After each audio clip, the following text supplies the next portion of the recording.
Līdz Liepāju nonākusi pirmā 2012. gada vētra. Lai arī pilsēta, kurā piedzimst vējš, pieradusi pie vētrām, šur tur vējš nodarīs postījums. Taču, kas vienam biedējoši, otram īstā iespēja izklaidē. Tāpēc ik viens, kurš izvēlas izbaudīt dabas spēku, dodas uz karostas pludmali.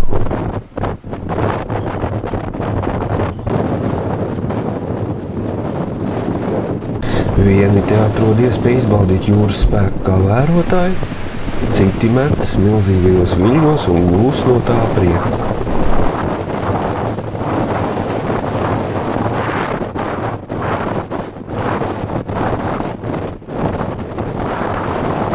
Atbraucu šodien mazliet paburāt šajos skaistajos viļņos, atklāt šī gada sezonu 2012 ar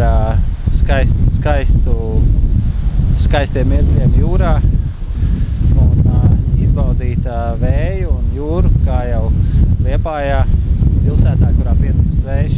Vispār var iziet jūrā tik tālu, cik vien vēlās, taču jāatcerās arī, ka jānokļūst pēc tam ir krastā. Tādēļ nevienam nevajadzētu pārvērtēt arī savus spēkus. Mūs interesē tikai piekrastes daļa, kur veļās skaistie viļņi, tāpēc mēs nebraucam pārāk dziļi jūrā. Mēs turamies cieši pie šiem skaistajiem baltajiem vilnīšiem. Parasti vairāk par sportu sākās zem 8 grādiem un virs 15 metriem sekundē.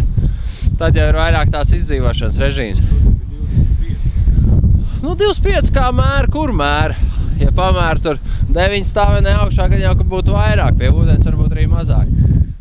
Ir stipri, jā, bet nav tā, kad ir super stipri. Vai gudri pateic, pats vēl iekšā nav bijis, ne? Bet skatoties, kā tur čaļi brauc, jā, nav bīstami. Ir daudz bīstamākas lietas, ar ko var nodarboties.